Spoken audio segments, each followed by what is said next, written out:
Hi guys, and welcome back. Which one should I burn?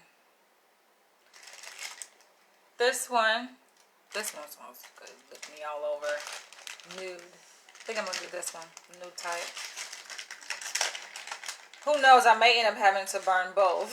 I usually didn't get through a video with just burning one incense, but in one instance, I think takes about a good hour, maybe over an hour to burn. So let's see, because this is going to be a very triggering topic. I have to be straightforward and honest with you guys. It's going to be triggering. It's going to be, it's a sensitive topic.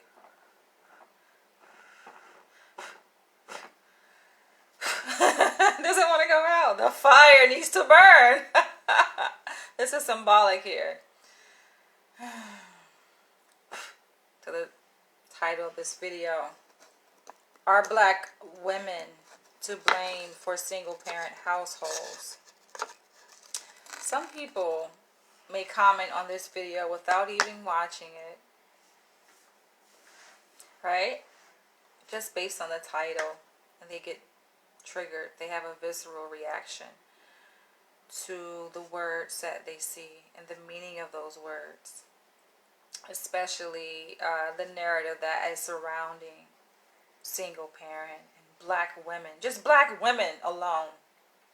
That two-part phrase, black women alone, can trigger black women, right?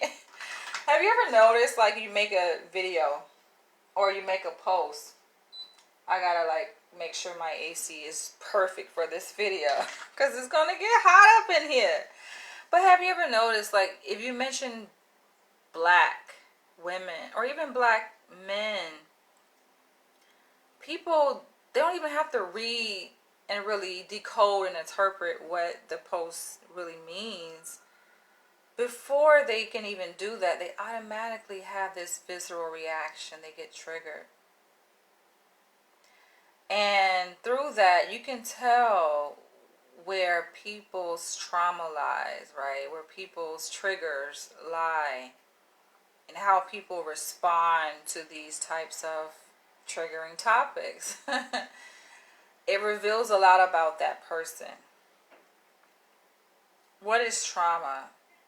Trauma is something that's deeply rooted. It deeply impacts us, right? On a very deep level. Deep meaning like metaphysical, psychological, biological. On so many different levels. But it's because we've experienced something that's very distressing, right? And that's just that's like a minimizer, right? That doesn't even capture like the full essence of what trauma really is, right? It's like you have to go through it to really experience it. And for those who've been through it, they still sometimes can't wrap their minds around it. I actually was going to go live yesterday, right? Last night.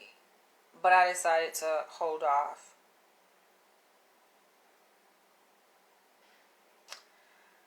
I was watching this fucking live video. And I'm going to use a few references here in this video to illustrate my point. And talking about black women.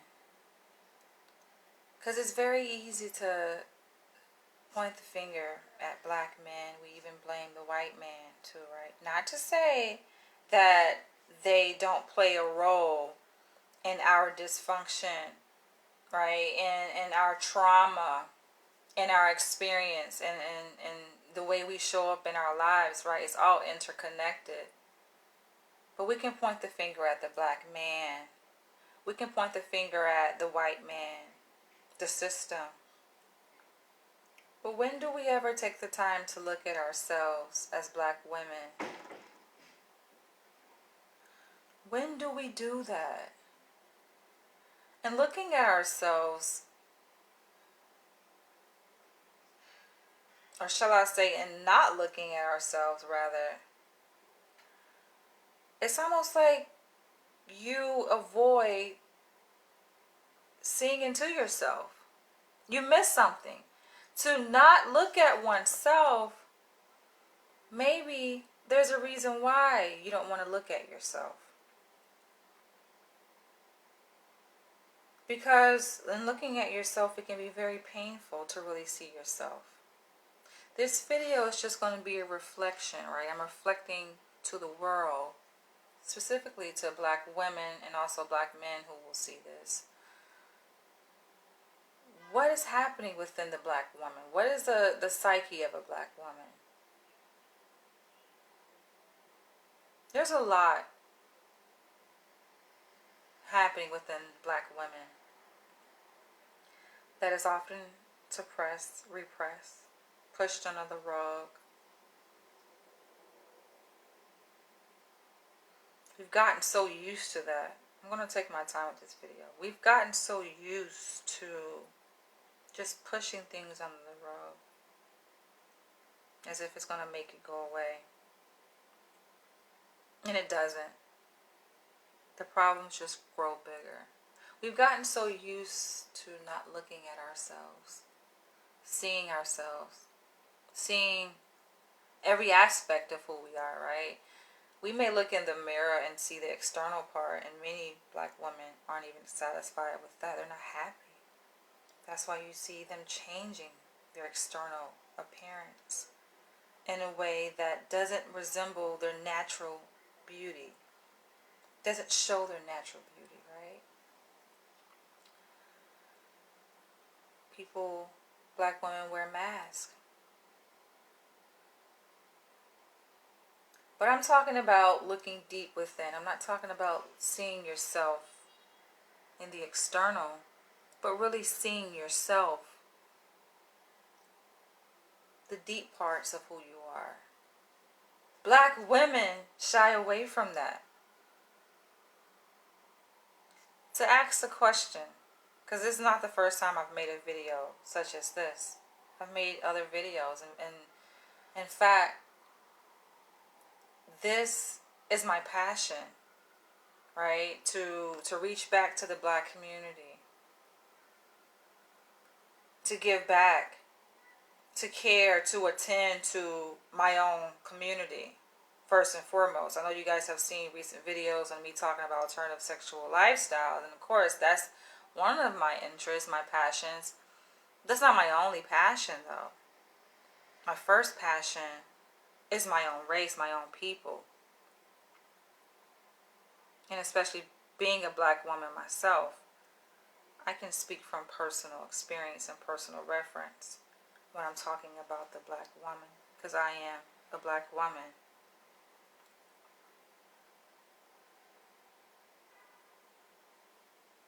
We shy away from looking deep within. And so I've made videos talking about why black women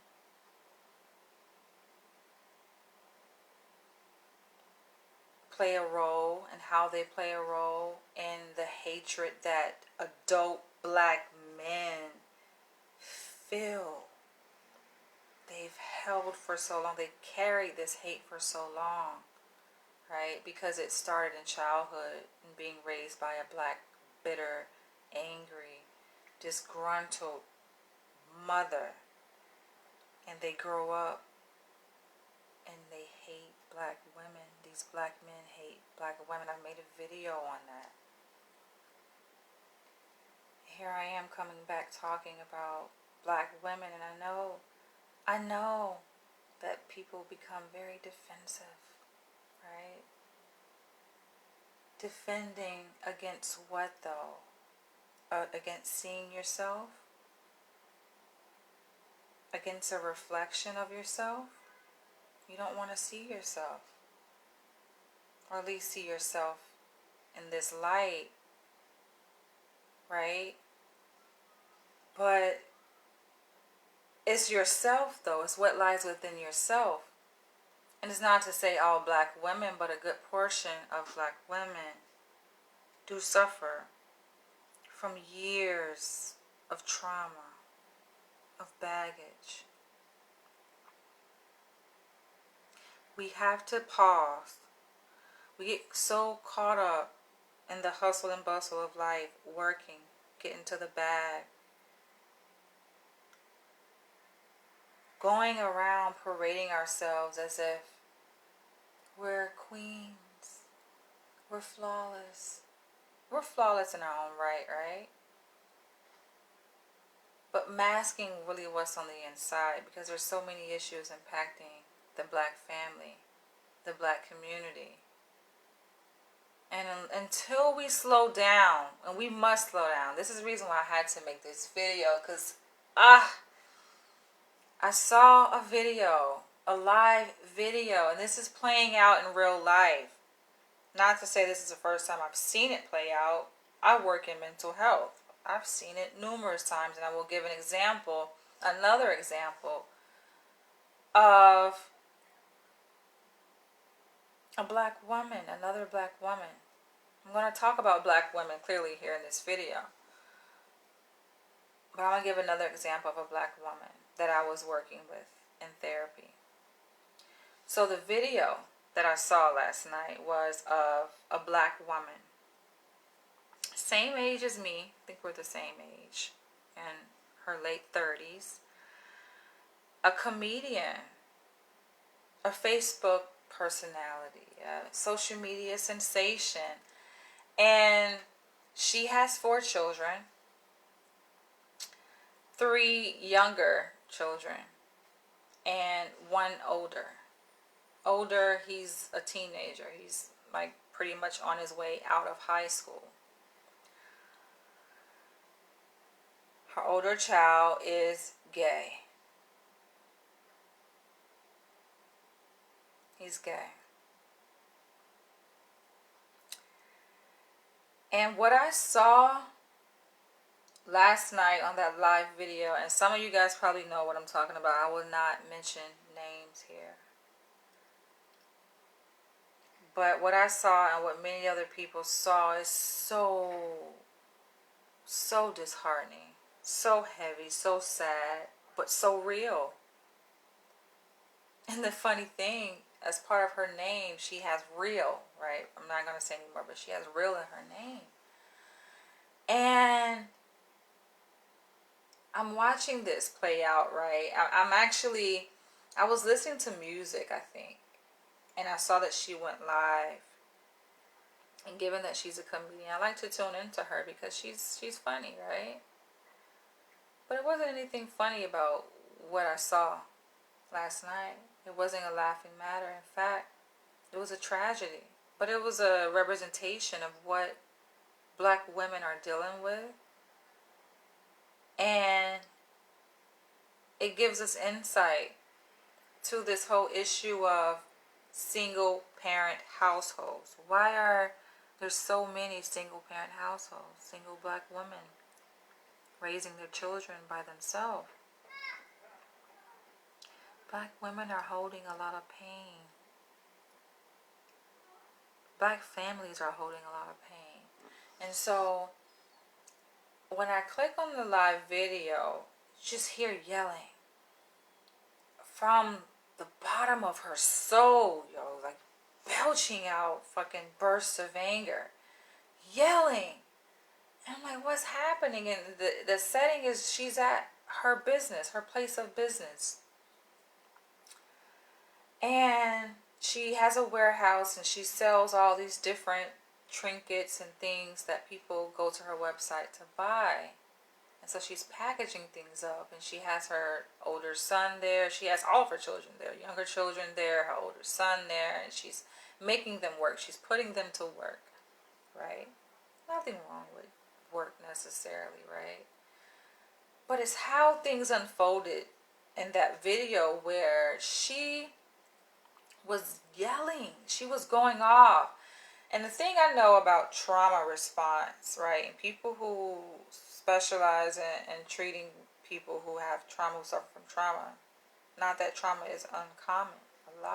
Many millions of people experience trauma, right? Majority of people have been exposed to trauma. Trauma is become very common, right? Well, the thing about trauma, people who have experienced large amounts of trauma, which she has come forward on her own life and has disclosed her experiences with trauma, not being raised by her biological mother. Her biological mother kind of handed her away, abandoned her. So her grandmother, her maternal grandmother, is the one who raised her. But even with that comes, behavioral problems as a child that she experienced, and, being put in special education classes, being viewed a certain way as, how they treat children in special education, who have learning difficulties and behavioral problems. And she went to a special behavior alternative school and, experienced detention, run-ins with the law. She didn't have money, grew up in a very poor environment. So that led to her stealing and getting arrested as a child, in and out of jail, right? Just kind of a cesspool for dysfunction that she was exposed to and had succumbed to as a little innocent child that she was growing up without her biological mother and father to raise her. She told about the story where her mother was in abusive relationships with men and got held at gunpoint, even got shot, fucking in her face. So there's a lot of trauma in her early childhood and throughout adolescence and even her adult, right? Because trauma has a way of just sticking to us. It's just like embedded in who we are, right? It's in our DNA. People talk about psychology, right, as if it's a soft science, when really psychology is the study of the mind. And where is the mind? The mind is in our DNA. That's your mind. We point to the mind here, but the mind is throughout your entire body. And we hold those traumatic memories in our DNA throughout our body. They follow us. They become the blueprint for who we are and how we interact with the world. Her having this experience as a child, very traumatic experiences, followed her. She's open about it, right? Like, she's reflective in that sense. But just because a person is reflective, right, and they have a sense of an awareness, that's not enough, right, to heal, right? That's only one part of the work, coming to an awareness of it. So she talks about this on her page. But last night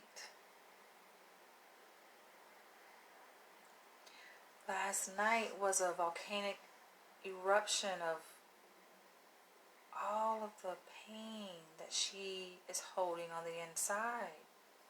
Meanwhile, she wears a mask, as many black women do. Makeup, eyelashes, weave, dressing nice, right? Nothing wrong with that, by the way, shall I say, in and of itself, to want to look nice and have an appealing appearance that you feel comfortable and satisfied with as a woman. You should dress nice, right? But the flip side to it is that there's often a lot of grit underneath that. There's a lot of mud. There's a lot of pain that is covered up underneath that. It doesn't go away. And it revealed itself yesterday. I mean, it reveals itself periodically, but it really did yesterday for you guys who saw the video. She was going off, and I'm like, I clicked into the video, I'm like, okay, what is happening? And basically, what unfolded was an attack. She was having an episode, which is not new to her. You can tell just based on how she was able to kind of resolve the issue very quickly.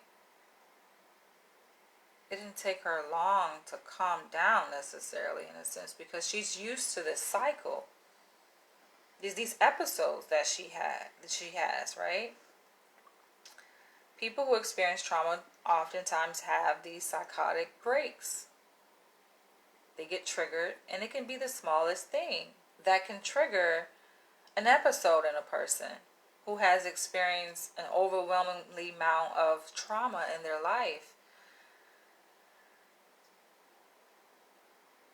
And she's yelling at her teenage son about a phone. She's upset that he picked up his phone while at work. Remember, they're at her business, right? That she owns, a warehouse, where she processes these packages. She put them together and she ships them out, right? And he's there, her younger children are there, and some of her other family, friends are there helping her, right? She has a whole operation set up, which is a good thing.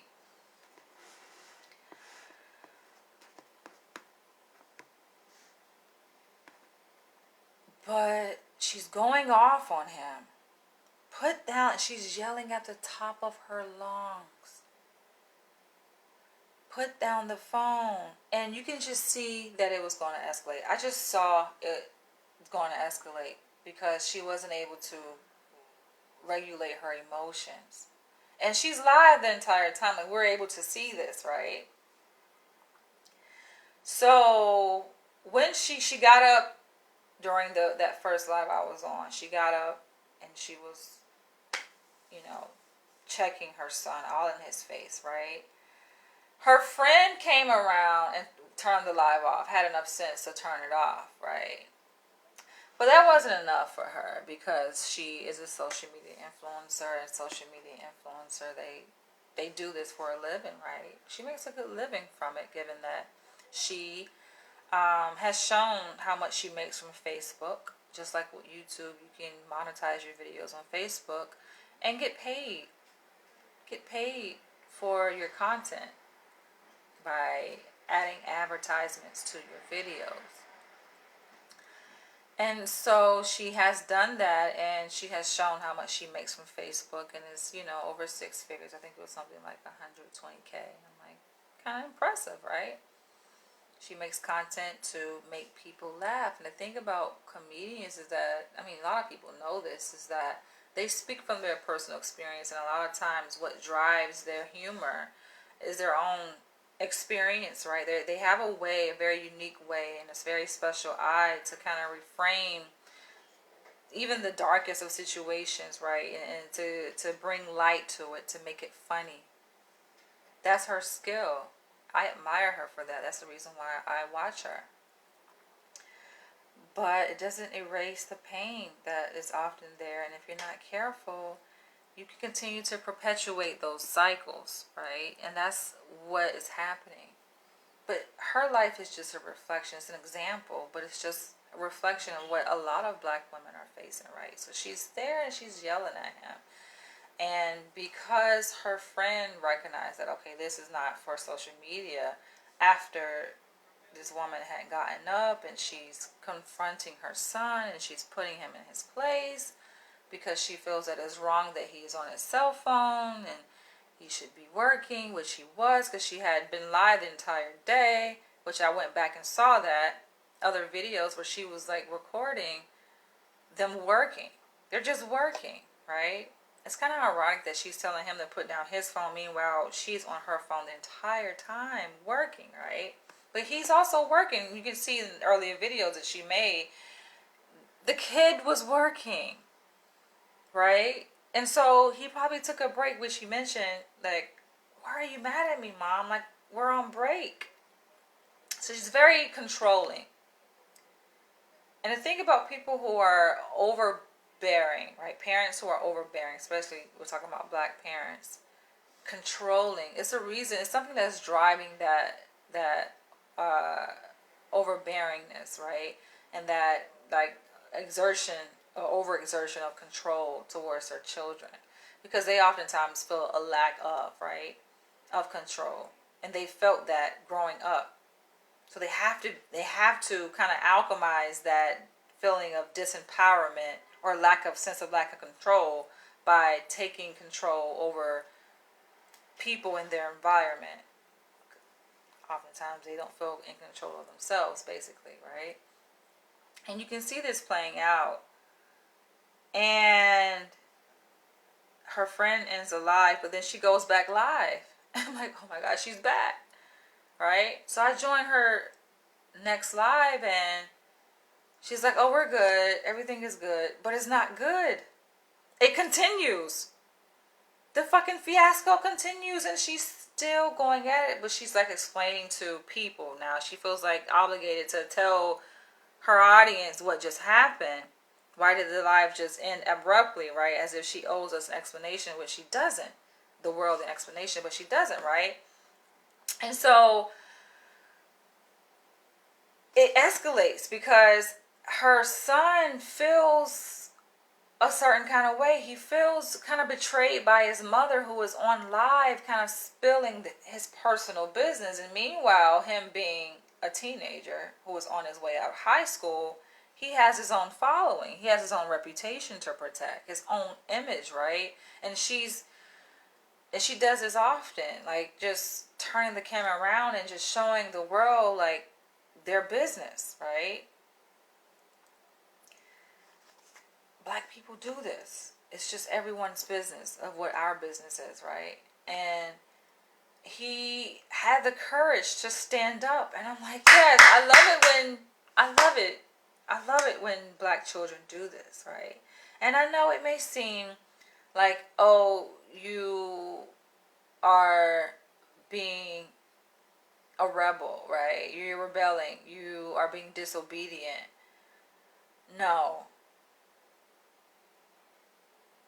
Black children have a voice, and this is the problem. Growing up in those types of environment, those types of family where black people, of course, many of us have descended from slavery, right? And we tend to treat, as parents, tend to treat our children like they are our slaves. How we've been treated. It's intergenerational trauma, a way of being, and it's not healthy. The way she was speaking to him, and she's not the only one, the way black parents speak down to their children. There's one way of, okay, I am the parent, right? So I have authority, right? That's one thing. But it's another thing to steal a person's sense of self. You snatch that away from them. They don't even have a voice. They're not allowed to interact with you, to express themselves. What they say doesn't matter. That's a slave. That's your property. And you hear black parents say, oh, I brought you into this world. I can take you out. Treating black children, they're not beings. They're not human beings. They're property. You're laying the foundation. They think that they're doing such a great job as a black parent when they speak to their children in such a demeaning way. But no, what you're doing is you're setting the template for how that child is going to see themselves and how they're going to interact with the world. How they understand what love looks like and feels like. Right? And how they're going to interact with other people. What kind of energy they will attract. And the cycle continues. You're talking to your child like they're not shit. Like you hate them. You hate their existence. I made a video on this, right? About black children hating their mothers and why they grow up to become black men who hate black women. There's a connection. But it's almost as if we don't see it. How can we be so blind not to see the role that we play in this dysfunction of the children that we give birth to, that we raise, who end up growing up to become men? And this child is gay.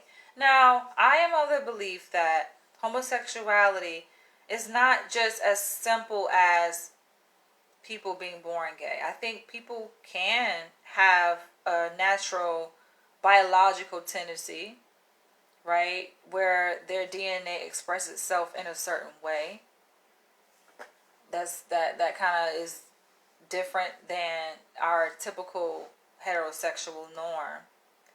But I also believe that there are certain environmental experiences that people go through that lead them to advert away from the social norms, right?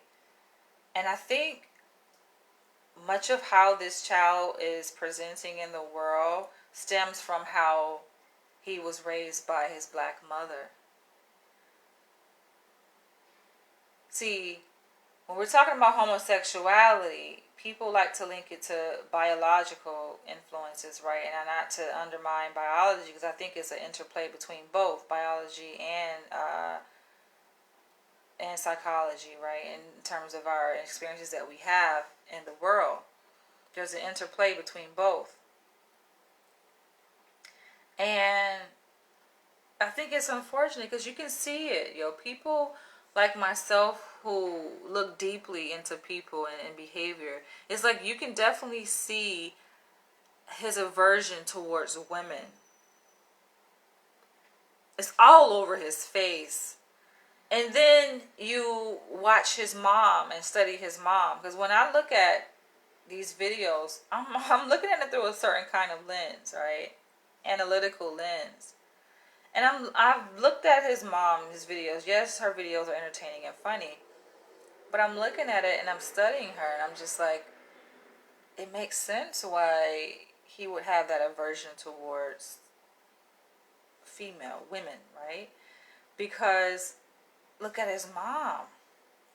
How could you have an affinity towards something that makes you feel so insignificant? That you don't even matter. Your voice does not matter. And you can feel the hatred coming from this source that gave you life. And it's unfolding where after she comes back and goes live, she's explaining to the public as if it's our business, but it's a good teaching example of what just happened. And she was like, oh, you think he grown? I'm going to show him. I buy him all this stuff. He want to do what he want to do. I do all of this stuff for him. And I don't think she's really listening to herself, right? But she's very telling of her rationale for why she believes that her child owes her something, right? Owes her every waking minute, second of his day to help build her business, right? There's nothing wrong with family business, right? Like having a business and you keeping it within a family and you teaching your children, about business principles and techniques. I get that aspect, right? But it's always a way to do something, right? And what unfolded, you guys will just have to see it because my retelling of this story isn't doing it any justice, right? But it got worse. To the point where she got up out of her seat. Before that, though, she was just abusing him with words. And he's crying. He's like, Mom, I've been working. I'm here to help you out. I was just checking my phone because we're on break. I'm here to help you out. He's crying at this moment. And I can tell the moment that she was able to break his spirit and to see tears pour down his face. And this is a black teenage homosexual boy. Breaking his spirit down. When the tears began to fall and he's pleading for her mercy, he's like, Mom, I'm working. I'm doing what you told me to do. I'm working. He's crying. You can hear the pain, in his voice, right? And she brightens up. Oh, how does that work? How does it work such so that there's a dynamic where when he's speaking his truth, expressing how he feels and what's on his mind, you feel as a black mother disempowered, disrespected? How does that connect? That's how you know there's something else underneath that. That has nothing to do with him. She was making about him being a child and being, or painting him as a rebellious teenager, and on his phone. It's not about the phone, you guys. You guys have to see that people oftentimes use these kind of like transactional objects and interacting with people to make it about one thing, when really it's not about that. That's just the catalyst. That's just what they're using, right? And they're putting it about the phone when it's not about the phone. She kept saying, get off the phone, put down the phone. And she repeated it over and over and over, like back to back. She ushered herself into having this psychotic episode because her repeating put down the phone is almost as if she was speaking to her own spirit, because she was live at the time, showcasing her own personal business. Later on, the police got involved. It got to that point where the police were called. The people watching her live called the police. And this is not the first time this has happened. Her children have been taken away from her before. It's very unfortunate, right? But it's a lot going on here, you guys. A lot to unpack. So get comfortable here, okay? Get comfortable, because I'm just getting started. And here she is, raging. He's pleading and he's crying. It's like a dance they were doing. He's crying, and in his crying, okay, then you can say that she's softening a bit, right? His crying softened her, and she's not yelling as loud. She's calmed down. But the moment he dries his tears up, trying to compose himself and comfort himself and self-soothe himself from the pain that he's feeling on the inside, because he's also triggered, thinking about words that she spewed to him. She said to him, I hope you die from HIV. You're going to die from HIV, because he's gay. Do you guys see this? The level of fucking dysfunction? And he brings that up in his tears. Mom, you said that I should die. I was like, oh my gosh, this is too much for me, yo. But it's not too much, because this is the work I do. But it's too much in the sense that I begin to feel powerless watching it. It's like, what can I do to help? I feel so bad for this poor kid.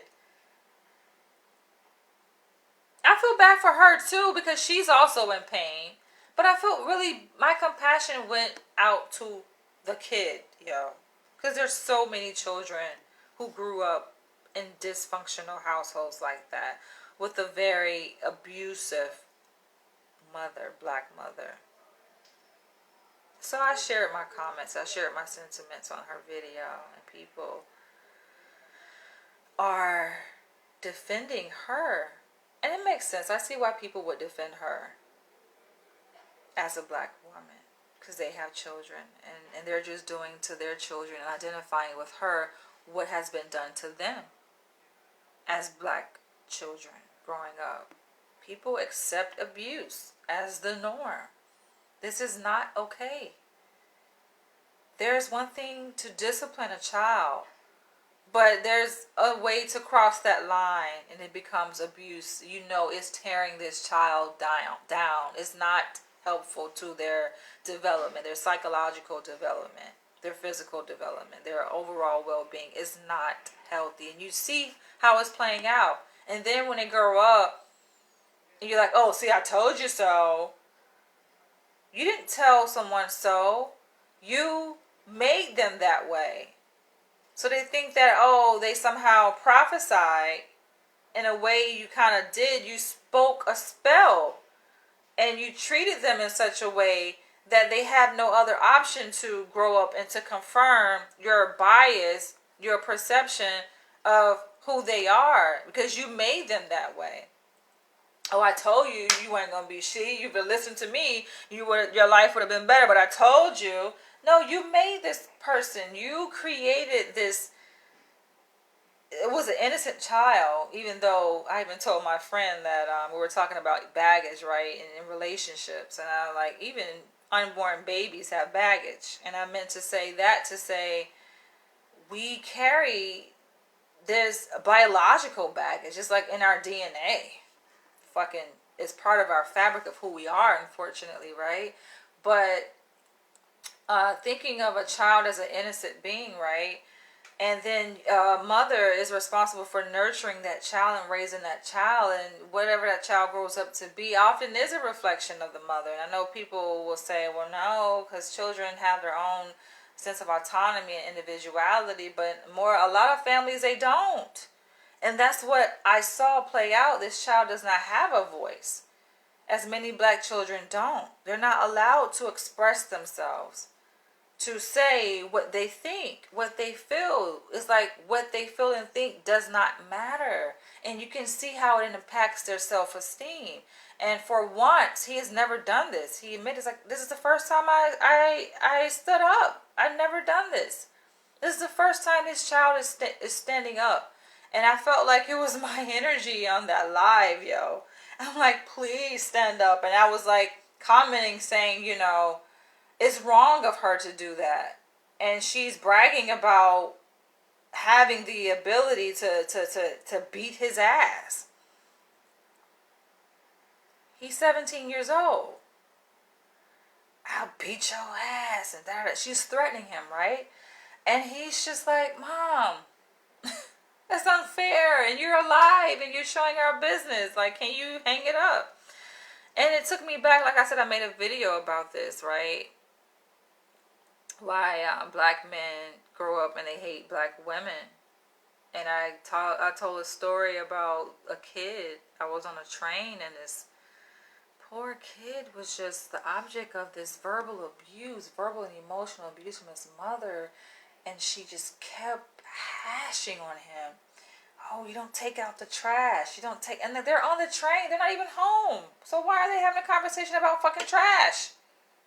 This is like early in the morning. People are headed to work. Children are headed to school. And she's like... And this is a teenage boy. He was probably in middle school, though. A little bit younger than the kid I'm talking about here. And he's just sitting there taking it, yo. Just sucking it in. Because that's how he's been trained to just, you better not say a word. You better just sit here and listen to me tear you the fuck down to the point where you feel like nothing. I don't know if you guys ever experienced that. Most of you guys, I'm sure, have. You know what that feels like. That's why you fucking perpetuate the cycle and do it to your children. But some of us are wise enough to realize, okay, something was not right about how I was raised, right? So let me break the cycle. And that's what this kid was trying to do yesterday in the live. And he's just like, okay, he's had enough. Like, come on. Come on, I'm a good kid. You even admitted to your followers, I'm a good kid. I'm smart. I go to school. The kid is smart. He has his own channel. He's kind of built his own brand, with comedy. And why, when you look at the hatred, you can see the anger, the rage. It wasn't about a phone.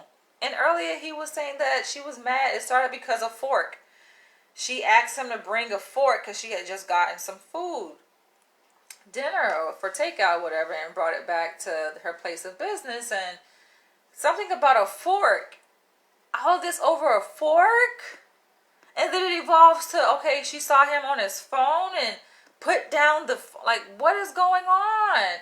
And she got such in a rage, right? And this is after the whole dance they played where she's tearing down his spirit. He releases all these tears. He's pleading for her mercy. She softens a bit, right? They do that dance. His tears dry. And then the anger comes back again. And she was like, oh, you think you're grown. I can't tell you what, I'm going to show you kind of thing. And it's like, why is she escalating? It's like she doesn't feel in control. She's lost control of her emotions because has nothing to do with the fucking phone on a goddamn plastic fork. Okay, those are triggers. When you see that a person's reaction is disproportionate, right, to what the stimulus is, what's happening in the present moment, right? Not to say that she cannot be upset, disappointed with him, right, because he's displaying resistance to her demands or commands, but it's how she handled that, right? That resistance that goes to show that it goes deeper than that because she fucking let the fuck loose, yo. And everybody saw it. She jumped up and, yo, you can see before she did it, it was just like she's yelling, going off. I'm gonna beat your ass and da da da da. Just and the way she's going off at him, you think that she's like talking to a man, her husband or something, which I wouldn't even make it right either way, right? Still wrong. But it's like, this is your child. You cannot be that angry at your child, yo. What can your child do to you, right? And then you got people, her followers, are justifying it. Oh yeah, that's the modern day generation. They don't listen, but they don't even see, yo, how they are playing out. They're playing out this programming. Their own programming is being played out. Yes. Children can be rebellious, right? In their sense of rebellion, when it's not really rebellion, is that they're becoming adults and developing a sense of autonomy and being able to make their own decisions and say no. Children as young as fucking 2 years old do that, right? So to treat a 17-year-old as a 2-year-old who says, I don't want to, they have a right to express that. But when you fucking brainwash a child in that way, imagine as they get older, one day they're going to leave the nest. And now you've taught them that they cannot say no. And it's not that people differentiate. The mind doesn't make a differentiation and say, oh, well, that was my mom.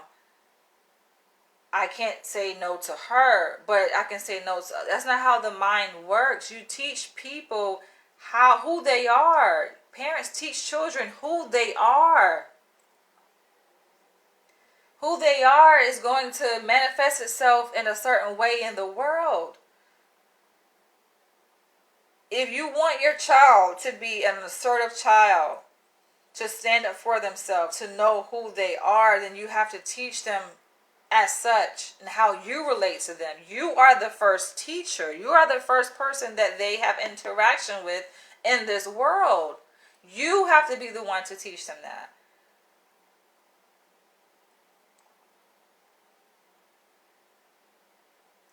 She lost it. She was having one of her episodes. She went off. She attacked her own son and beat his ass. On live. All this is happening on live. The cops came because someone called the police. And she lied and said that her child hit her, raised up at her. Now, you know damn well a child who is psychologically, emotionally, and physically being abused by their parents will not do that. They may try to break that program, right? And they may say it verbally, speak up, but they're to raise up, you know damn well. And this kid is really kind of scrawny. He's a slim, kind of model-less child. You know damn well she lied and said that he swung at her and she was just protecting herself. When it was clear who was the aggressor, everybody saw this kid was at a distance. He was standing there and he was like advocating for himself, pleading to his mom, and she fucking attacked his ass, yo. And the rage, just the amount of rage, that's what really turned on my antennas, yo, to see how much rage she had in her voice, in her eyes, and rage, right? Where you want to kill a person. She wanted him dead. She was like, you're gonna leave. You're gonna get out of my house. Leave. And it makes sense when you're thinking about it, because how she interacts with her son, what we saw there, is a reflection, right? It's a parallel to how she presents herself in relationships with men. It's very clear. She was dating a guy who had got out of prison that she known from like when she was younger. They knew each other before he went to prison. He got released from prison and they were dating. He was like a yes man, just doing everything she wanted, because people would try to make the argument, well, oh, if a person just does everything that the black woman wants, kind of caters to the black woman, if you just love the black woman, everything will be okay. Just all the black woman needs is just for a man to just be committed to her, just love her, right? Just do what she says. Just if she wants you to wash the dishes, just go in there and wash the dishes. This man was doing everything, being a yes man to her, right? And that still is never enough, because she has unresolved issues, yo. And this is why I'm making this video. Black women suffer from an immense amount of trauma that we carry, that lives within us, and it shows up. After that whole explosion happened last night on live, the live ends, right? She goes back live again when the police come. Tells them a complete lie so she doesn't go to jail for domestic abuse. They leave. Her son goes live to prove his point. He has to advocate for himself. Who's going to advocate for the child, right? And I reached out to him because I can identify with his situation. I can identify with his pain, being an adult child myself of a black mother who I suffered abuse from. It's hard to say that, though. This is the reason why so many children don't. They suffer in silence, because the moment they stand up, that you see what happens. He was just expressing to his mom, like, come on, mom. You know, he's trying to bargain with her. Even in bargaining, it still triggers this attack. But black people are so disempowered. You need power from somewhere, right? People who are disempowered, and we know, come on, contextually, right? That's why it's important to look not just at the individual, but to also look at the context of the society in which an individual lives in. And we know in this society, I mean, black people, we don't have to fucking go down history lane to understand that, yeah, we are an oppressed group. With that, being an oppressed group and feeling this disempowerment, you pull from different sources to kind of regain that power. Unfortunately, a lot of black parents, mothers, pull from their children. Pull the power from your child. And we're talking about a codependent relationship, a toxic, dysfunctional relationship. You have to see where your toxicity lies in your relationship. Parents, black parents, in relation to your children. And it also, it grows on to manifest itself in your romantic relationships. You do it to your children, you do it to your partners. You're pulling power. And it's not just black women. Of course, black men have their way of doing the same thing. Feeling the need to degrade black women. Pulling power, right? And trying to create like this hierarchy. There's nothing wrong with having structure and order in the black family, right? But there is a trend now where you have black men who feel so disempowered to the extent where oftentimes their reason for polygamy, their reason for putting women way beneath them, right, in a romantic relationship and esteeming themselves up here as God, is because they are pulling they're pulling from that power that this other person has, right? To create this power dynamic, which is toxic, is not healthy. It needs to be disrupted. It's not functional. It only can last for so long like that. And seeing that power dynamic play out in that dance that I described earlier between this child and his mother, that's toxic. And after everything kind of calmed down and he ended up leaving, going with his uncle, which is her brother, because she put him out. She's like, you got to go.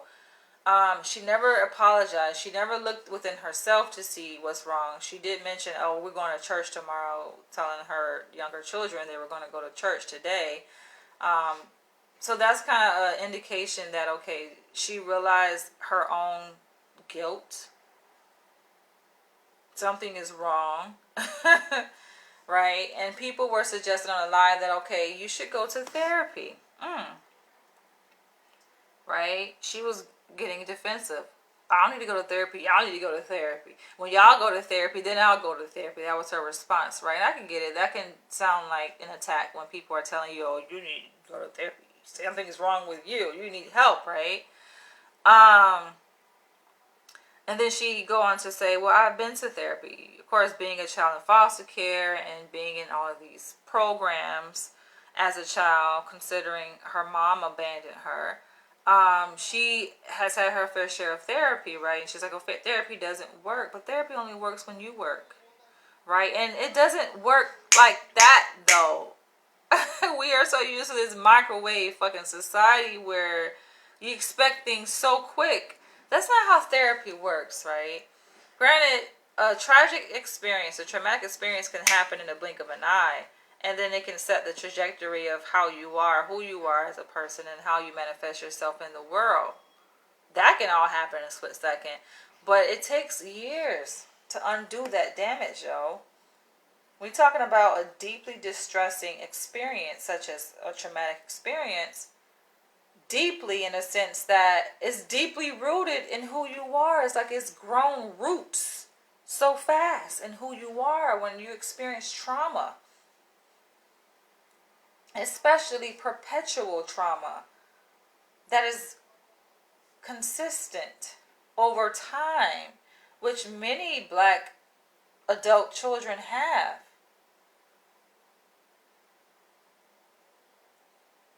It's going to take time to work through that.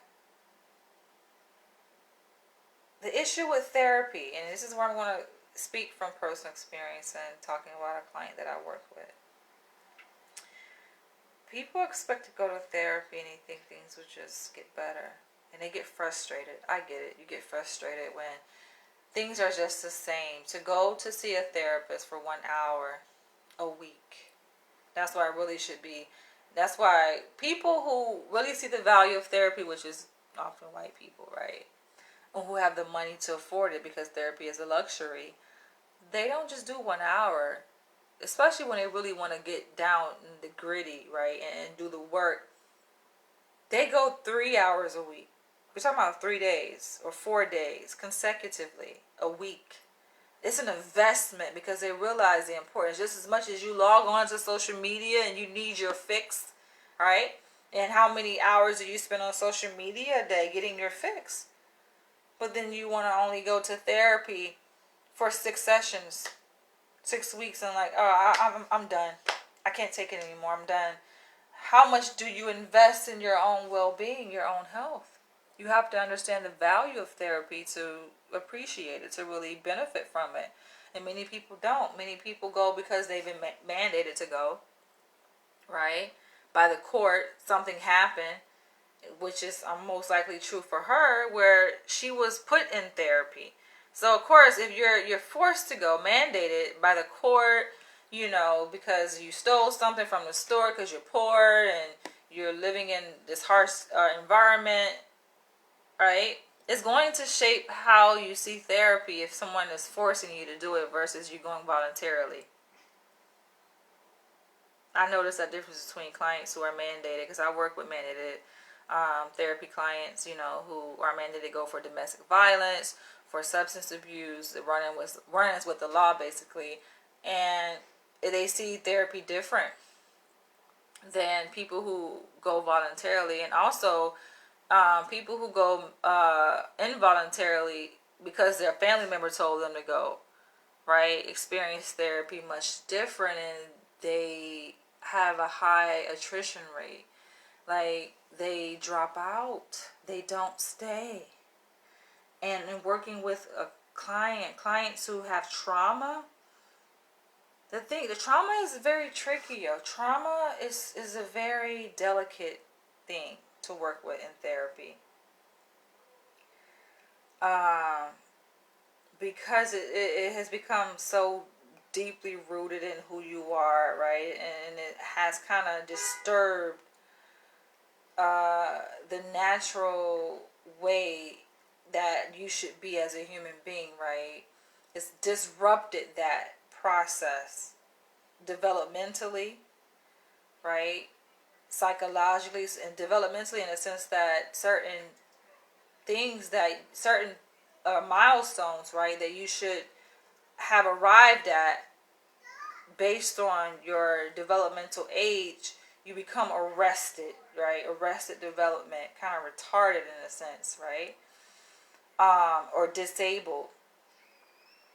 Trauma has a way of doing that, right? And people often regress back to an earlier stage where they experience the most trauma, right? When they undergo current distress that kind of takes them back. You can see it play out, and that's what happened in that video that I'm telling you guys about. You can see a person regress, and you guys have probably seen it in interacting with a partner or a friend, right? And you have a disagreement, there's a conflict. Conflicts will arise, right? People get triggered, and then you're wondering, like, the fuck is wrong with that? Why did they go off? What? I know I couldn't have done nothing that drastic to elicit this kind of response, but that person is regressing back to an earlier stage where that reaction was very much needed. But you don't know anything about that unless you know their history. Then you're like, okay, you connect the dots and make sense. Like, oh, they experienced this traumatic experience back then, and something I said or did triggered that, and now is being replayed out, the response, which was very much needed for them probably to be going up back then, right? As a protective mechanism. But is that necessary now, though? No, it's like disproportionate. It's out of context. It's out of place. Like, what? I don't deserve this, right? And that child does not deserve that. Your child does not deserve that kind of reaction, that overreaction. We gotta check ourselves, Black people. But I had a client. I was working in LA at this clinical. I was completing a clinical rotation. Predominantly Black population, higher functioning, though that can be relative, right? Functioning level can be relative, right? Because how functioning are you if you fucking keep having episodes and negatively impacts your interpersonal relationships, right? To the extent where it can even impact your fucking job viability, being able to hold down sustainable employment. And so I was working with a young woman in her 20s, and very beautiful. That's why you can't, beauty, external, you just don't know what the fuck is behind that, yo. And she was being raised, still living with her mother, single mother. Had a long-standing history of trauma. Grew up, her mom financially unstable, house to house, homeless, sleeping in the back of a car, sleeping in hotels, just instability, right? Which we know instability, especially when there's a threat to one's sense of safety, when it comes to a person moving from place to place to place to fucking place, even as a child or as an adult, that is often linked with people who present with borderline personality characteristics, right? It manifests itself, and it makes sense why a person would fear abandonment, right? You don't have that sense, that secure base within you when it comes to your attachment to other people and relationships. So sometimes you threaten to end a relationship, right? Or you get triggered thinking that a person is going to leave you, and you behave in certain ways that is irrational.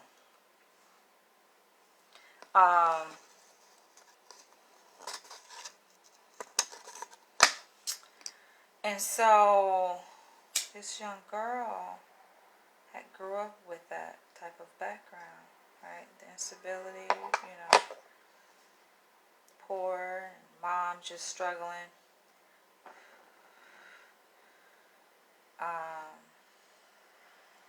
She carried that with her, throughout her life, from a child through adolescence, and now she is a young adult.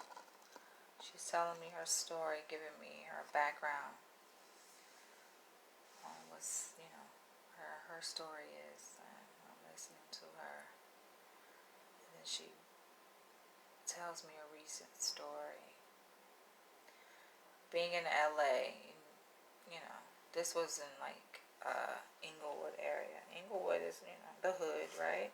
South Central area. There's a lot of violence, right? Gun violence. And she's talking about a story where it's not uncommon for black people to witness. I've witnessed it, growing up. People just shootouts, people being held at gunpoint, and she witnessed this, and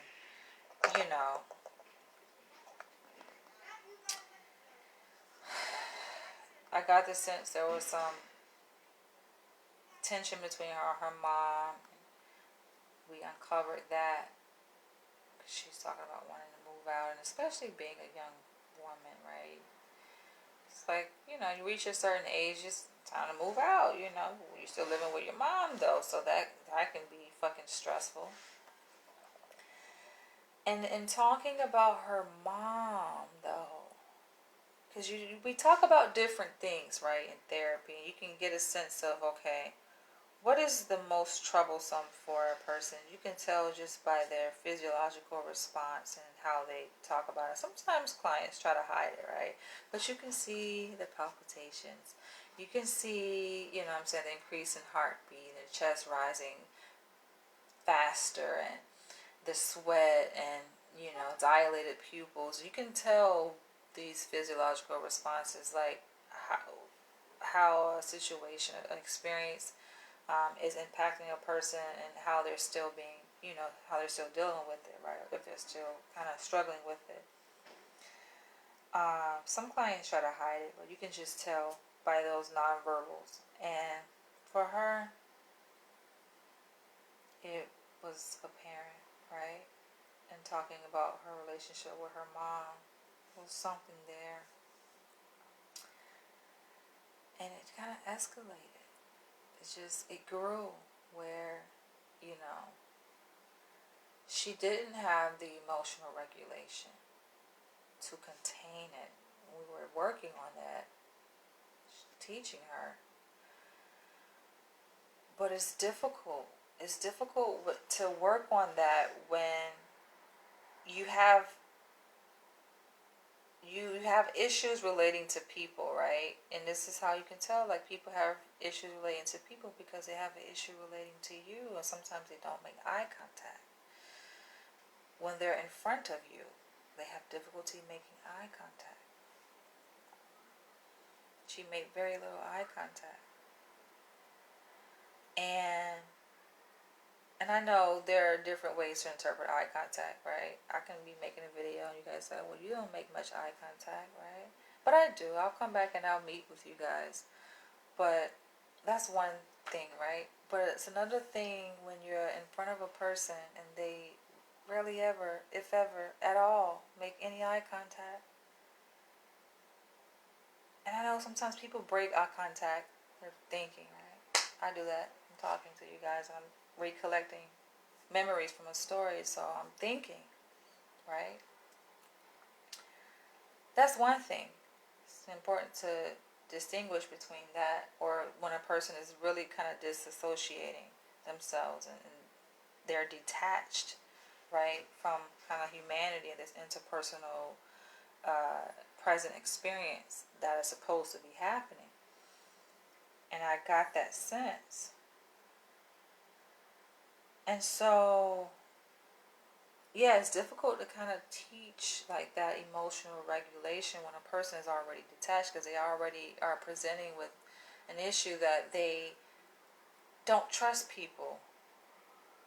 So it's a lot to work with. This was a very interesting and challenging case, but I embraced it with open arms, right? And so, as I'm the kind of therapist, I like to go there. Obviously, I'm a brave person, so that would make me kind of like a brave therapist. Doing things, I'm willing to risk things, right? I'm willing to take a challenge. I'm sensitive, right? I can sense when, okay, this might be too much, but sometimes I'll push clients, right? Because it's just like they can handle it, and I challenge clients. I'll take them there. I will take you there, right? You're gonna experience something very transformative when you are in front of me as a client, and she had, like, as much as she was trying to hold it in. Just holding it in, holding this pain. You hold it in, but she couldn't hold it in but so long, and she fucking had this fight or flight response where she flew. She never attacked me, thank God. Thank God. I've had clients attack me. This was like early on though, in my early on when I first stepped my foot in the world of mental health. It was a young kid, threw a fucking pillow dead at my face. Pow! I cried. I cried for him. I cried for me. But with her situation, she didn't attack me. She just like ran out of the room. Like, where are you going? Why are you running? But she was running from herself though. Like, I'm showing her herself, reflecting herself in a mirror, and she ran, which a lot of you guys, women, men, watching this video, you run because I'm just showing you yourself. And it makes you feel so uncomfortable that you run. But for those black women, talking to black women, who are like, oh, therapy doesn't work, I've been to therapy. Doesn't work. You gotta, the same way you are consistent, because some black women will be consistent in abusing their fucking children, but how consistent are you or persistent are you in being dedicated to your own healing, your own transformation? You have to, don't give up. And I know y'all have that persistence in you for certain things, because y'all work hard. She, like the woman I was telling you guys about, the comedian, she was fucking very focused and persistent in maintaining her business. Very driven.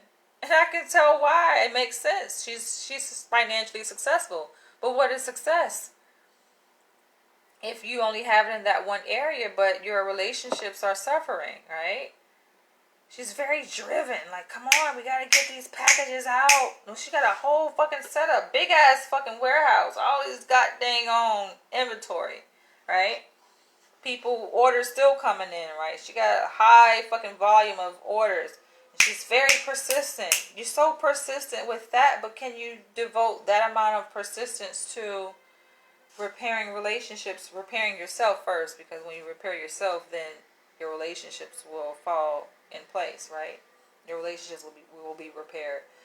But yeah, you can maintain that same degree of persistence in the therapy seat, which is going to be a very hot seat, very uncomfortable seat.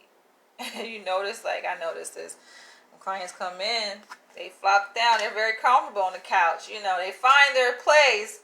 But then, as we begin to revisit, and you take them, you immerse them in those experiences and take them in that world where they have the most trouble, right? That seat is not that comfortable anymore. They run. She ran. But she would come back though. I give it to her. Like, she had the strength, the courage to come back, even though it was very painful for her to come and face me. And I get it. I think there were some stimulus characteristics at play too, because I'm black. I'm a woman. Her mom is black. Her mom is a woman, right? And so it's like looking at me, she's looking at her mom, though I'm not her mom though. But you can tell when a person has a certain trigger. You can tell. You just pay attention, right? And it was interesting to see it play out though. But like I said, she would go and come back, right? She would be coming to therapy like intermittently, because it was just, therapy can be a lot, yo. And if you already got your own life, that you got stuff like you gotta do, you gotta find a way to pay your bills. You got your cell phone bill. For her, she lived with her mom, so she really only had like a cell phone bill. But she was trying to transition so that she can get a job, maintain a job, which is very difficult for her to do, and secure her own place to stay. But imagine if you already got, like, you got kids, you got fucking mortgage, you got rent, you got cell phone bill, light bill, you got all this stuff you got to do. That's a lot in and of itself. And then to go to therapy to work through things.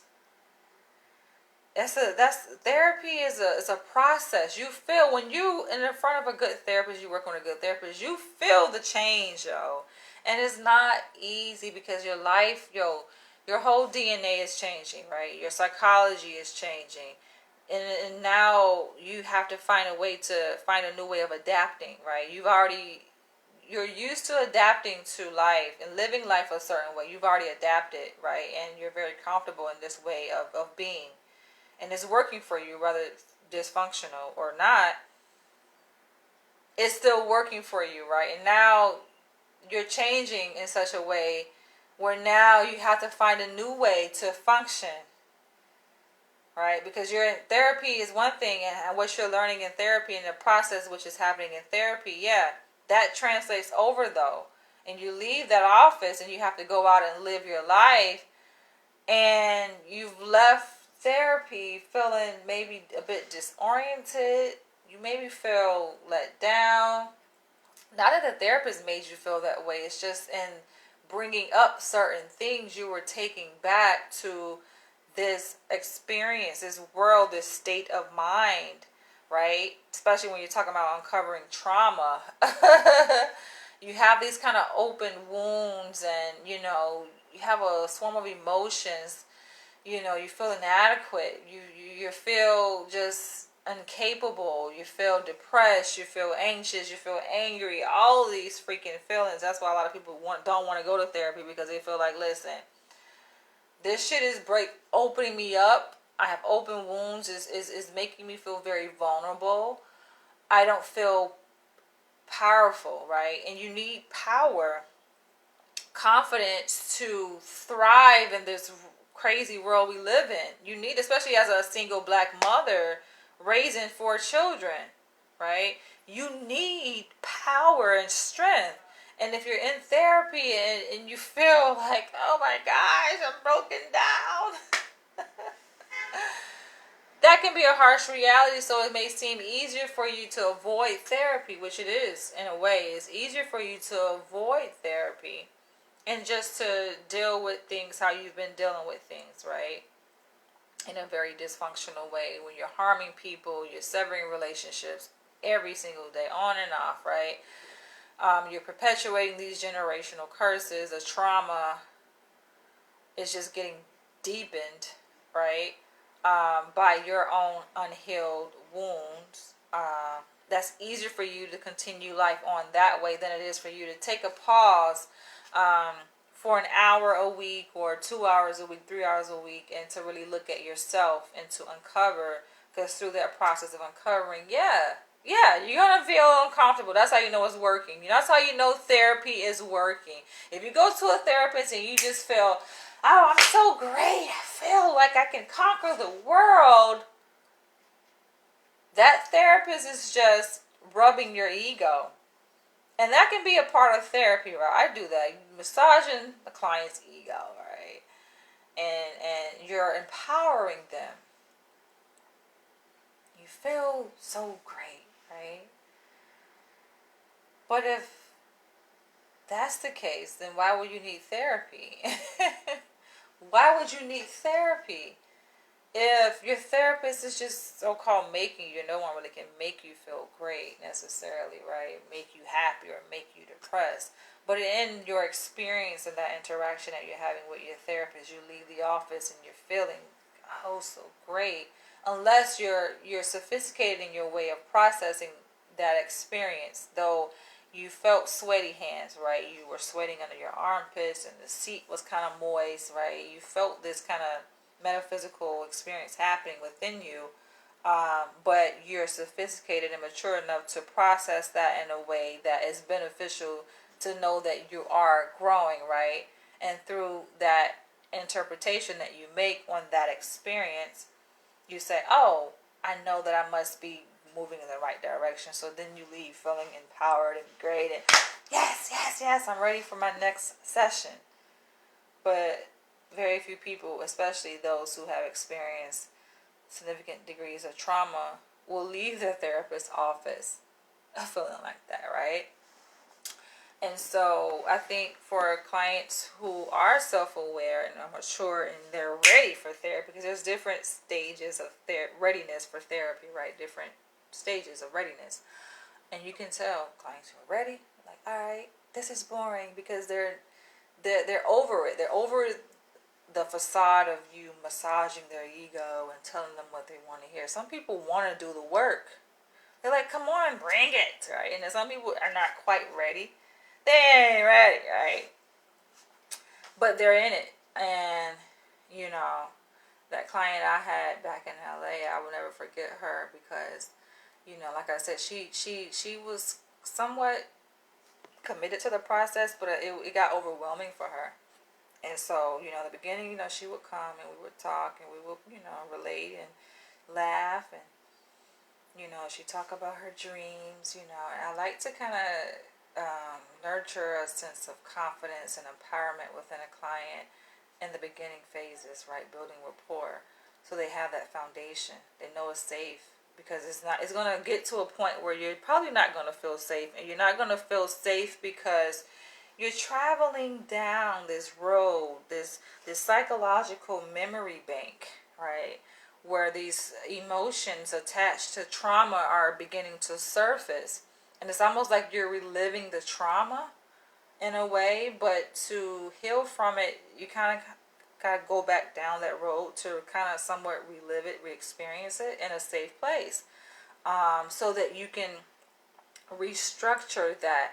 You can restructure your psychology surrounding that, but not only that, your biology, right? Because your biology was disrupted when you experienced that traumatic experience. There was something happening on a physiological, biological level when you experienced that distressing moment or recurring moments in your life. And so it has to be rewritten. It's like your template, your blueprint has to be rewritten, and it's rewritten through a very engaging, therapeutic, ongoing experience.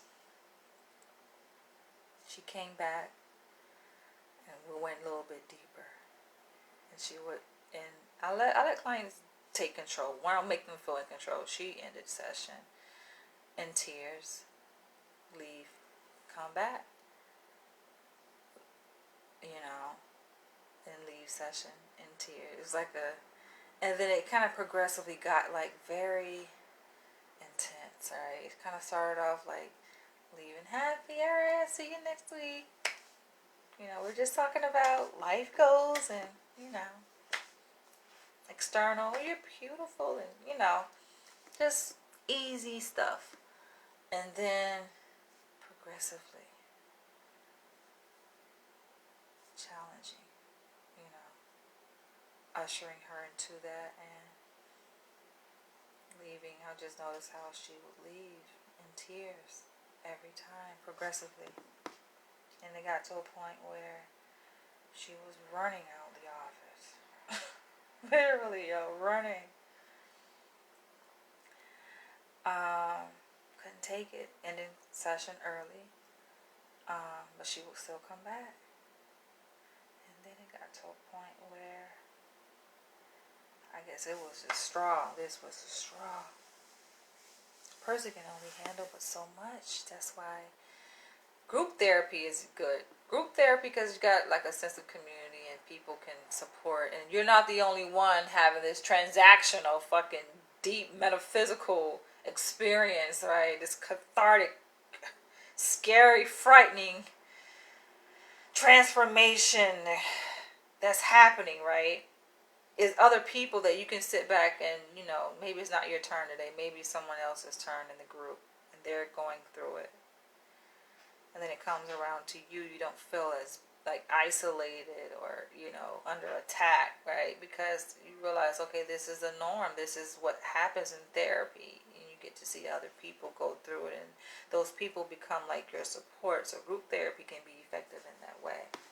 There's a benefit to the component, that group component. But yeah, that day came around, and it was the last day I saw her. And she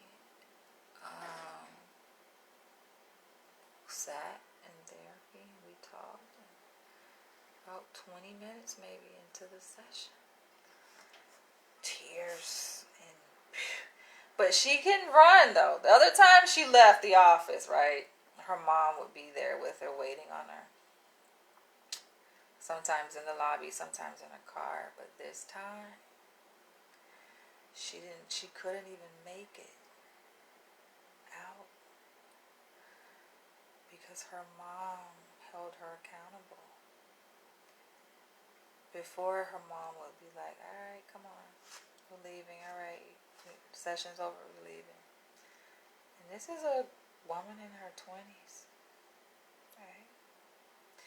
I would say typically developing, didn't have an intellectual disability or anything, but she was developmentally arrested in the sense of her psychological presentation and her response. And her mom said, that day her mom, we're not going nowhere. And she was like, come on. Because before, and I loved her mom. That's why family therapy is effective too. Not just focusing on like the client, but engaging other people, right? In this. And her mom was aligned. We were aligned. Where her mom was like, before her daughter just like lashing out at the mom, dictating, telling the mom what to do, and the mom like, That day was different. She ended session. She went out. All right, mom, let's go. I'm done. She's crying. Her mom like, right? I'm not going. I drove you here, right? Her mom was so used to her daughter telling her what to do, getting her way. When her mom put her foot down, it's frightening. And she fucking exploded, yo. My client exploded. She tore that fucking lobby up, yo. She fucking exploded. Completely out of proportion. Because she did, that's how you know a person is still dealing with trauma, because did she have to do that? Not necessarily. In a sense where, let's say a person had a different history, right? And they were walking out and their person had brought them there, but the person said, no, I'm going to hold you accountable. Like, you agreed to participate in therapy. Like, come on, we can't keep doing this. Like, just sit in there and talk. Unless, is your therapist, like, doing something, like, to physically harm you? That's a different story, but that wasn't what's happening. Like, that's not happening, right? It's that she just couldn't handle just talking. Or just talking. And I'm listening. That's my approach. I like to listen. I say certain things to get a client to open up, and then they just begin to open up. But it's what happens with that process in their opening up, because clients have a way, like, people have a way of, like, hearing themselves, right? Hearing their own voice when they're telling a story. And it's something that's telling them something, right? As they're telling a story that triggers other things. So she's running from herself because she's the one doing the talking. I sit, like, therapists, we just kind of sit back, especially like psychologists, right? Our approach, we're like very observant. We just sit back. We say things here and there. We make interpretations, but we just kind of like, and just you'll be amazed how that kind of that stance is so threatening for people, because now they're faced with hearing themselves, right, seeing themselves. It can be very uncomfortable. A lot of y'all probably do it in your interactions with people, and like people like, whoa, because sometimes people are just used to having a reaction or saying things to get a reaction, and you don't give them that reaction. You give them a mirror so they can see themselves and see their own, you know what I'm saying, reaction, their own behavior. It's frightening. But she blew up. She tore that fucking lobby up, and then she just broke down. She just fell down to the ground and just like surrendered. And I know in training they tell therapists, oh, you shouldn't touch the client, like, touch them with words, but not like hands on, right? But it depends though, like, especially when it comes to kids, like children. I've worked in like therapeutic settings with children, and children will run up to you and give you a hug. So what do? Just hands up, don't touch, So like you get to give them a side hug, right? But for like that situation, like it was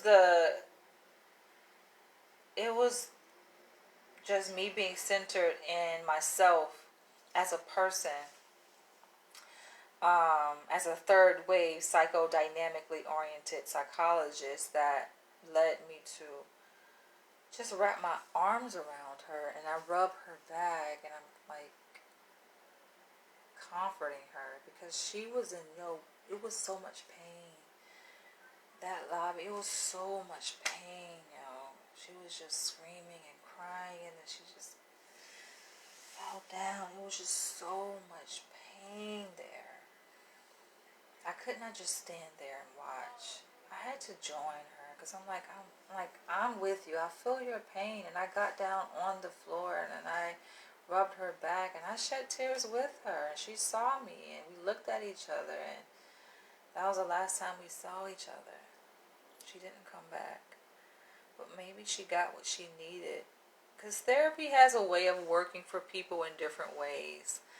And I learned that with therapy, sometimes a therapist, we make the mistake oftentimes of having an expectation of a client of what we think is supposed to be the outcome, or how they're supposed to present if they're, reached a degree of self-actualization, when we assume that the therapy now is complete. It's like, it's not, it doesn't really play out like how we expect sometimes, it could just be a very cathartic fucking experience where a person is falling out and they never come back. But then they got a chance to look within themselves and see a part of themselves that is terrifying, that they didn't get to see, that they may have heard other people talk about, but it's one thing for a person to constantly hear, right? Like a family member tell you, oh, you're this, right? You're that. But for you to really see that yourself, right? And to accept it. And to know that you're not alone in this, though, that we're together, is a different level of awakening. And to reach the point of surrender. Because why are you fighting yourself? To fight yourself is to fight the world. A lot of black people are in this state. We're like so defensive. You get on here and you want to argue and defend against. And you can defend. Stand up for yourself. Go ahead. Defend. But I'm not here to argue with anyone. Y'all see, I'm not going to go back and forth. I'll read comments. I'm not going to go back and forth with you. Because you're not fighting against me. You're fighting against yourself. It's your life to live. It's your generational curses that you have to break. Or that you choose to continue to perpetuate. But it's a shame. It's a shame that we live in a day and age where people will co-sign dysfunctionality in relationships. And they co-sign it to say that it's okay just because the person, oh, you're the parent, so it have to be right. The parent is always right. Going back to the earlier reference I gave about the video I saw last night. And it's like, no. The parent is not always right. And sometimes as adults, we have to check ourselves and look within ourselves to see what is happening here. What's happening? That's not love. But if that's all you've been taught, then in your mind you think that's love. But that's not. And it's very scary when dynamics change in relationships. And if you guys notice the parallel, the two stories I just mentioned about the mother and her gay teenage male child, right? He stood up. That's a change in dynamic in that relationship, right? Because he's used to receiving abuse, to, just being this recipient of these attacks from his mother, taking it in, absorbing it. And the moment he changes that dynamic, it's terrifying to the other person, right? To the aggressor. Like, whoa. The same thing with the other example I gave with my client. The moment the mother steps outside of her traditional role that she was in, and just, all right, whatever the child says, her child ran her.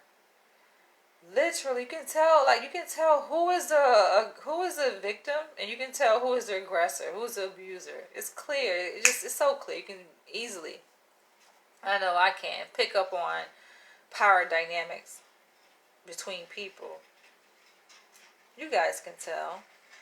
You can look at a couple, right? You strange couple, right? That you don't even know, right? And you can see who wears the pants in that relationship. Just quick observation, right? And so with my client, it was clear, like, yeah, she ran the pants and she was very abusive. She hit her mom before. She was like very, the aggressor. She was very abusive towards her mom, and her mom finally said, I'm here to help you. You don't dictate when, we're going to leave. That's not how things work. She's like, come on, let's go. Like, just yelling at her mom now, displacing her anger. Because she damn sure ain't direct that shit at me, thank God, right? Even if she did, I can take it. But, I don't want to get fucking beat up. No therapist wants to fucking get physically attacked by their client. And I know they try to tell us in training, oh, you got to sit close to the door. I don't follow that shit, right? So I definitely was not sitting close to the door at the exit. I was sitting close to the window. She was sitting close to the door, so she could have fucking attacked the shit out of my ass. But, I can take it. still, thank God.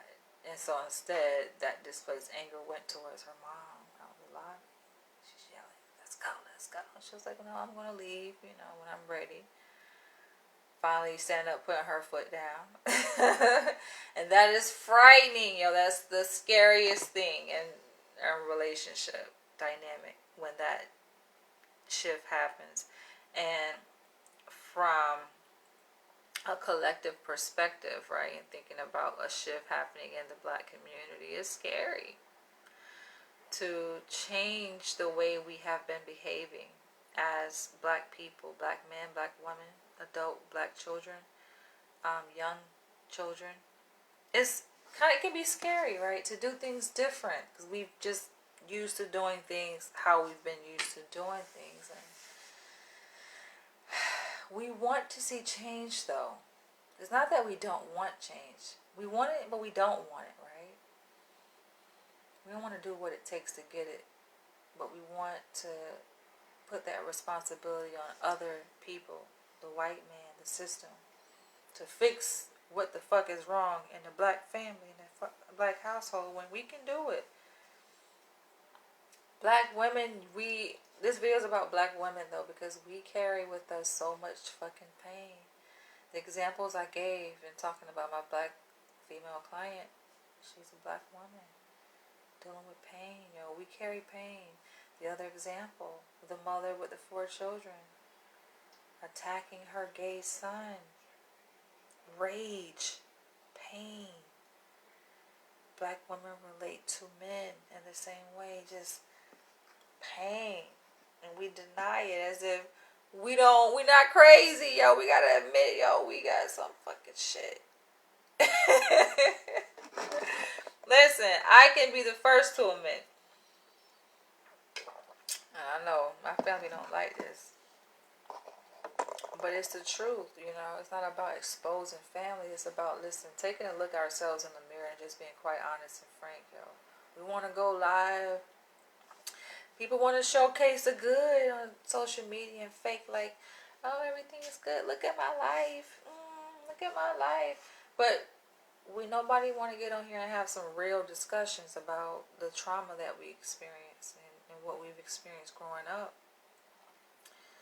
Many of us grew up in abusive households, raised by fucking hysterical ass crazy Black mothers. I love my mom to life.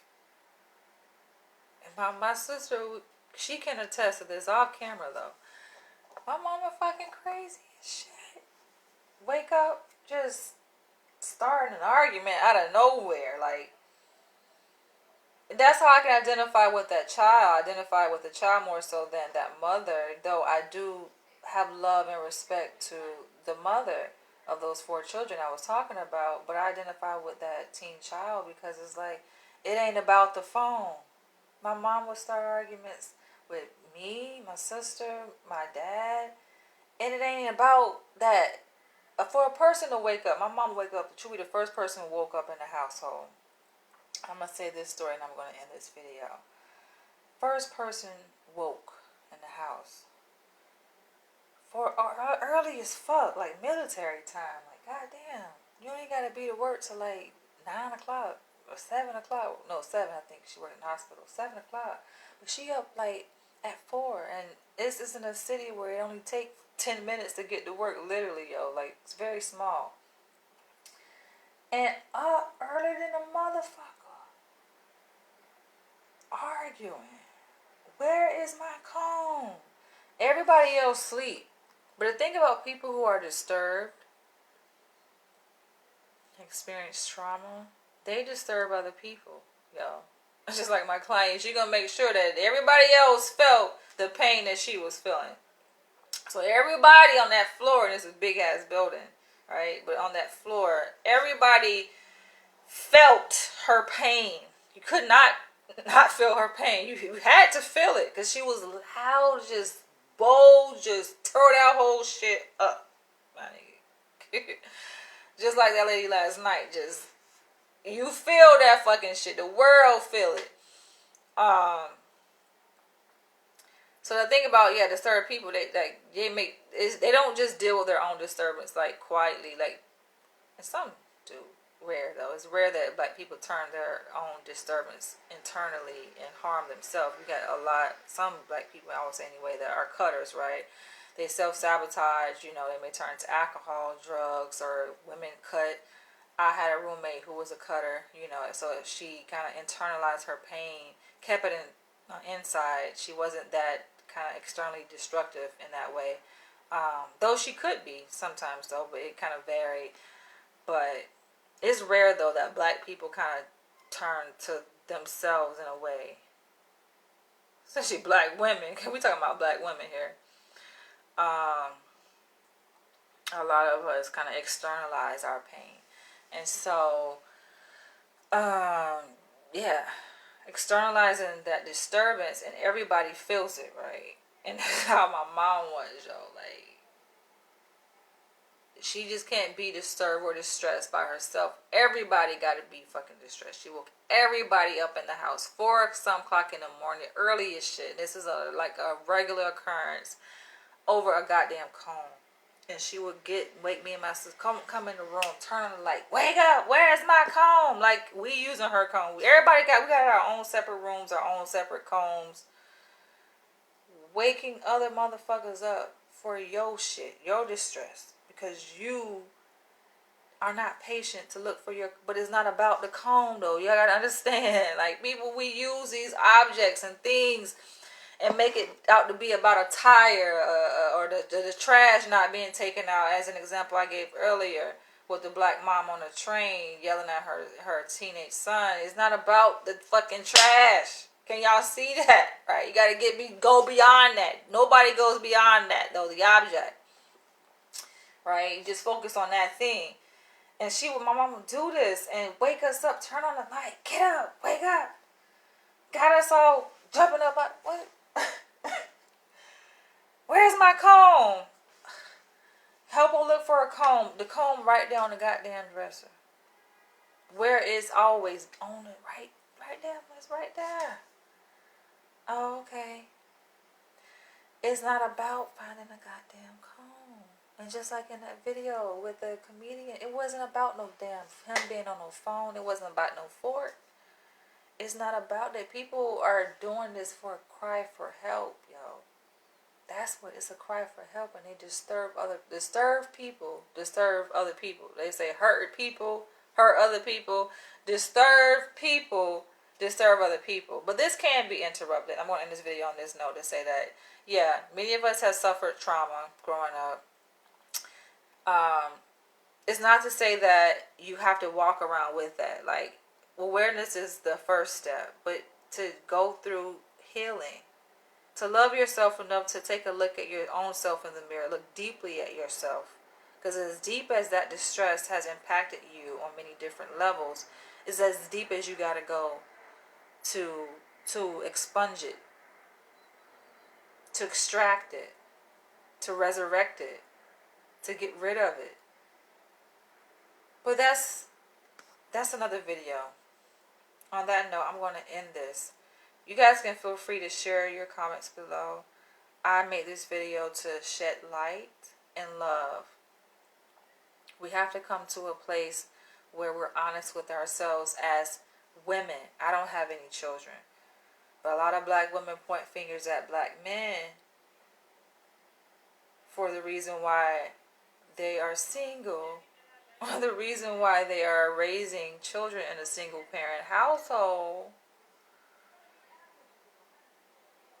But can you, at least as a black responsible woman, own your part in the dysfunction? Take a look at yourself and know, who are you?